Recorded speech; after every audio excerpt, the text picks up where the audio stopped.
1423 জন শহীদ হয়েছেন, 22,000 আহত হয়েছেন, 587 জন চিরতরে পঙ্গুত্ব বরণ করেছেন। আমি সবার স্মৃতির প্রতি, আত্মার প্রতি বিশেষ করে শ্রদ্ধা নিবেদন করছি।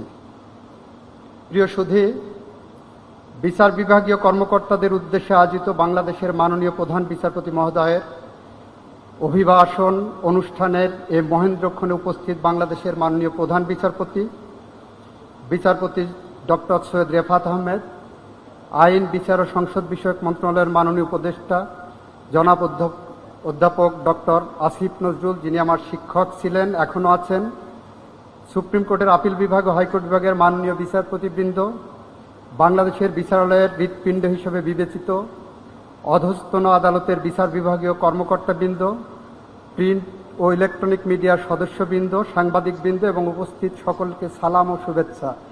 বিশেষ করে সালাম জানাচ্ছি বাংলাদেশের বিচার বিভাগ সংস্কার কমিশনের প্রধান হিসেবে যাকে নিয়োজিত করা হয়েছে, আমাদের এই অঙ্গনের এক সময়ের অত্যন্ত শ্রদ্ধাভাজন বিচারপতি জনাব শাহ আবু নঈম মমিনুর রহমানকে।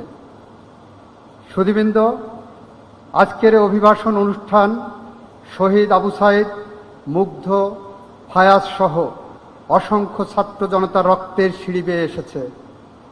তাদের সকলের প্রতি আমার গভীর শ্রদ্ধা, ভালোবাসা এবং সালাম।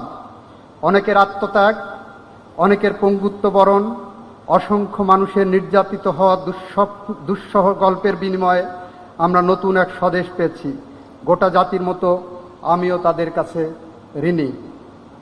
প্রিয় সুধী, আপনারা জানেন বর্তমান সরকার কোনো রাজনৈতিক দল কিংবা জোটের সরকার নয়। এই সরকার বাংলাদেশের আপামর জনসাধারণের অংশগ্রহণের মধ্য দিয়ে অর্জিত জুলাই বিপ্লব কিংবা জুলাই অভ্যুত্থানের ফসল, যার মূল অবয়ব হল ফ্যাসিস্ট বিরোধী সকল দল, মত, পথ, জনতার সরকার। বর্তমান সময়কে অনেকে ভালোবেসে দ্বিতীয় স্বাধীনতা কিংবা জুলাই বিপ্লবোত্তর সময় বলে থাকেন।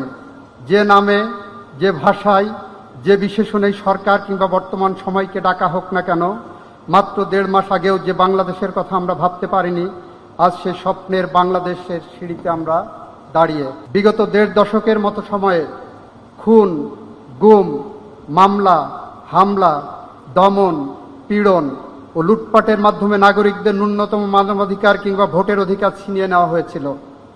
বিভিন্ন দেশীয় এবং আন্তর্জাতিক সংস্থার তথ্য অনুযায়ী 2009 সাল থেকে 2024 সালের 36 জুলাই পর্যন্ত 4000-এর বেশি মানুষ আইনশৃঙ্খলা রক্ষাকারী বাহিনীর হাতে বিচার বহির্ভূত হত্যাকাণ্ডের শিকার হয়েছে।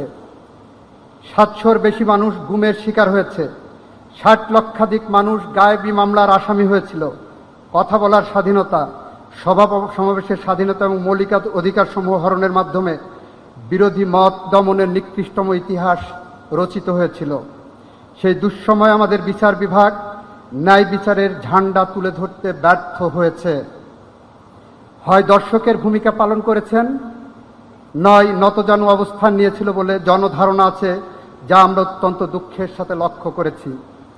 আপনারা জেনে আনন্দিত হবেন যে 36 জুলাই থেকে আজ পর্যন্ত বাংলাদেশের কেউ বিচার বহির্ভূত হত্যাকাণ্ডের শিকার হয়নি, যার মূল কৃতিত্ব যেতে পারে আমাদের শ্রদ্ধাভাজন শিক্ষক আসিফ নজরুলের নেতৃত্বের প্রতি।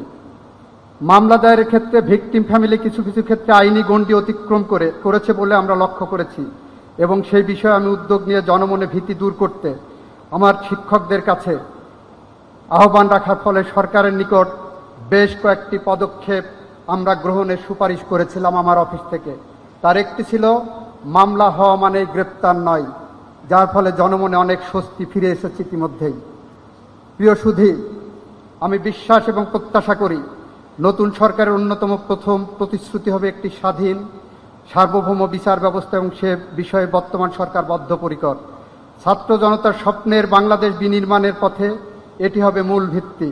তবে সে লক্ষ্য অর্জনের সর্বাগ্রে প্রয়োজন বিচারকদের মানসিক স্বাধীনতা, নিজেকে স্বাধীন ও সার্বভৌম মনে করা, প্রজাতন্ত্রের সার্বভৌম ক্ষমতার মালিক মনে করা, যা প্রত্যেক বিচারকের মৌলিক দায়িত্ব বলে আমি মনে করি।